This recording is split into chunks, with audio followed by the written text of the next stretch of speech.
होजने police वालों से कहता है कि मेरी गर्लफ्रेंड डर गई है, तो मैं उसे अंदर ले जाता हूँ। उसके बाद चैंग को घर के अंदर ले जाता है और उसे बताता है कि तुम्हें दरवाज़ा नहीं खोलना चाहिए था। उसके बाद चैंग उससे उल्टे सीधे सवाल पूछती है, जैसे कि उसकी टीवी पे एक शो आ रहा था जिसे वो ब्लैक बॉक्स बोलती है, और वो पूछती है कि इस पर एक शो आ रहा था, उस वो लेडी उसकी बेटी को उसके बाप का नाम बताती है, और उसके बाद उसके नीचे लिखा था अगले हफ्ते मुझे उसके बाप का नाम जानना है। तो होजिन जी इसका फ़ायदा उठाता है, वो बोलता है ठीक है, तो अपने दोस्त को फ़ोन लगाता है और उससे उसके बाप का नाम पूछता है और बोलता है कि पहले तुम बताओ कि स्पेन में क्या हुआ था। तो फिर चैंग बोलती है I am good at waiting, तो मैं अगले हफ्ते का इंतज़ार कर लूँगी, लेकिन मैं नहीं हूँ, मुझे इंतज़ार करना बिल्कुल पसंद नहीं है। तुम्हारे लिए अगला हफ्ता होगा कल। अगर कल तक तुमने मुझे नहीं बताया कि स्पेन में क्या हुआ था, तो तुम्हें कल यहाँ से जाना होगा। अगले ही सुबह होजुजे की दोस्त आती है, जो कि होजुजे को लाइक करती है और इसके चक्कर में उसे भगाने के लिए आती है। बोलती है कि तुम ऐसे जाओ, ना तुम उसकी गर्लफ्रेंड हो ना तुम उसकी वाइफ हो। तो वो चैंग को जाने के लिए कहती है, तो उसे आ जाता है गुस्सा, वो काट लेती है उसकी उंगली को, लिटरली खून बहने लगता है। होजुजे आता है, उसकी मरहम पट्टी करता है और उसे डांटता है, अगर मैं ये कहता तो क्या तुम तभी भी वही करती। तो जब होजुजे उसे टैक्सी बिठाने के लिए जाता है, तब चैंग टीवी देखती है और टीवी पे एक लड़का एक लड़की के साथ था। होजुजे उसको टैक्सी में बिठा देता है और चैंग के लिए ब्रेकफास्ट बनाता है और उसे एक फ़ोन और पब्लिक ट्रांसपोर्टेशन कार्ड देता है और उसे जाने के लिए बोलता है। चैंग बोलती है, तुम कहते हो यदि तुम्हें कोई कुछ देता है तो तुम्हें भी बदले में उसे कुछ देना चाहिए, लाइक गिव एंड टेक। मैं यहाँ से जा रही हूँ, लेकिन तुम्हें प्रॉमिस करो कि जैसे ही पहली स्नो होगी तुम मुझसे मिलने के लिए उस टावर के यहाँ आओगे। ठीक है, मैं प्रॉमिस करता हूँ। तो वहाँ से चली जाती है। होजुजे हर वक्त उसकी लोकेशन को देखता है और ये होजुजे की मॉम है, ये इसके यहाँ काम करती है, लेकिन सब लोग इसे ही मालकिन समझते थे। तो ये देखकर उसे गुस्सा आ जाता है और उसे काम से निकाल देते हैं। तभी एक किटी पार्टी वाली फ्रेंड उसकी आती है और उसके ही मेड के हाथों का खाना वापस ले जाने के लिए कहती है, लेकिन ये तो उसे काम से निकाल देती है।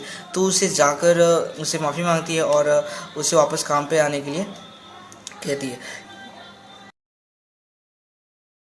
तो वो वहाँ से चली जाती है और होजिन उसकी लोकेशन को हमेशा देखता रहता है। उसके दोस्त उस पर गुस्सा करते हैं कि ये पूरे साल का सबसे ठंडा दिन था, लेकिन तुम्हें उसे घर से नहीं निकलना चाहिए था, और ऊपर से उसने तुम्हें इतना महंगा ब्रेसलेट दिया था। तो चैंग अपने दोस्त से पूछती है कि मुझे पैसे कमाने हैं, और उसे बताती है कि हाँ मैं तुम्हें काम दिला सकती हूँ, और उसे पेपलेट देने वाला काम दिलाती है और बताती है कि कार में उसके बॉस बैठकर उसे देख रहे हैं, तो अपना काम अच्छे से करे। तो उनजे उसके लोकेशन को ट्रेस करता है और वो देखता है कि वो एक ही जगह रुकी हुई है। तो उससे उसकी चिंता होने लगती है। वो उसके पास जाता है देखने के लिए कि वो एक जगह क्यों रुकी है।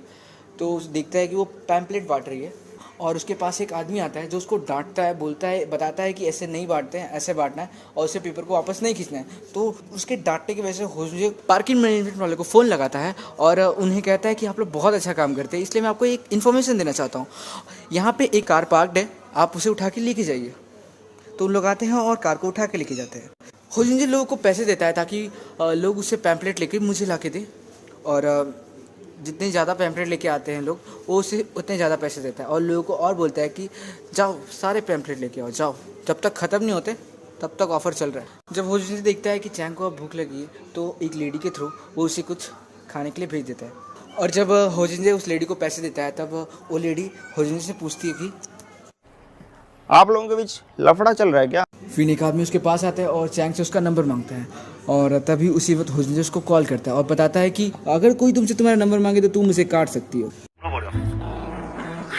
तो चैंग पूछती है, होजुजे क्या तुम मेरे नज़दीक हो? होजुजे बोलता है, अरे नहीं, मैं तो तुमसे बहुत दूर हूँ।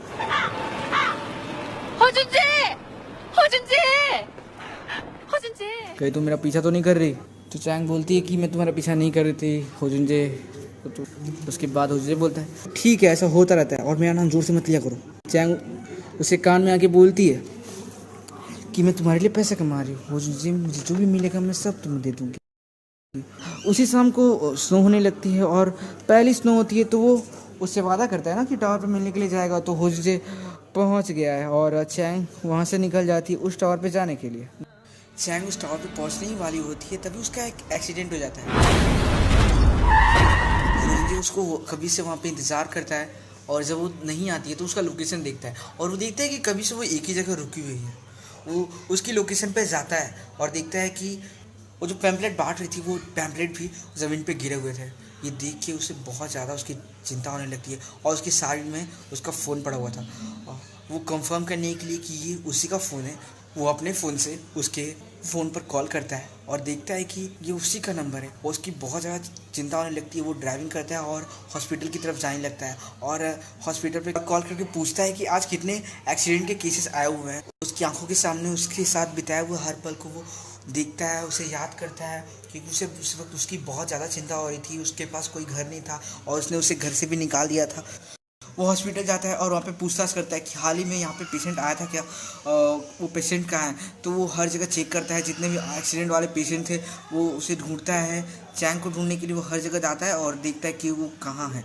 जब उसे चैंग मिल जाती है तो जब उसको वो टेम्परेचर चेक करता है तो उसका टेम्परेचर बहुत ज़्यादा कम हो जाता है।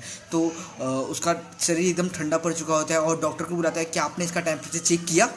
तो डॉक्टर आते हैं और इसका इलाज करते हैं। इसे बचाने के लिए वो थंडर शॉक देते हैं। तुमने देखा होगा बहुत जगह। वो बच जाती है और जब वो होश में आती है तो वो हुजून से बोलती है कि मैंने एक सपना देखा हुजून से कि तुमने मेरा हाथ पकड़ा हुआ था और तुमने मुझे बचाया। देन वो अपने दोस्तों को कॉल करता है कि मुझे एक नकली आईडी की ज़रूरत है चैंग के लिए, क्योंकि वो तो उसके दोस्त के लिए नकली आईडी लेके आते हैं। हुजून फीना उससे मिलता है जिसने चैंग का एक्सीडेंट किया था और वो इसी का सौतेला भाई था। बचपन में इसके और उसके भाई के बीच में ज़्यादा जमती नहीं थी, क्योंकि हुजून को लगता था कि इसके पिता इससे कम और इसके सौतेले भाई से ज़्यादा प्यार करते हैं, इसीलिए उसके और इसके बीच में जमती नहीं थी। और इसने अपनी माँ को भी बचपन में खो दिया था। तो यहाँ पे बचपन में हुजून के फादर के यहाँ काम करने वाला आदमी इसके पास आता है और इसे कुछ गिफ्ट देता है और उसकी चिंता करता है बचपन में बहुत। तो आज भी उसकी केयर करता है और उसे समझाता है कि तुम्हारे फादर के यहाँ तुम्हें वापस आ जाना चाहिए। और मारिया इन पर नज़र रखता है, जो कि हुजून की सौतेली माँ का आदमी है। इस हॉस्पिटल के बाहर एक लेडी अपनी बेटी के मरने के बाद उसकी मरने की असली वजह जानने के लिए एक बोर्ड लेकर हमेशा खड़ी रहती है, ताकि किसी दिन बताएंगे कि उसके मरने की असली वजह क्या थी। हुजून और चैंग इसकी मदद करते हैं। हुजून हॉस्पिटल के मालिक का बेटा बन के जाता है और हॉस्पिटल के अकाउंट को हैक करके उसे एक्सपोज करता है और उससे उसकी असली डेथ रिपोर्ट मांगता है। जैसे ही चैंग ठीक होती है वो उसे स्कैन कराने के लिए ले जाता है और उसे बोलता है 사랑해।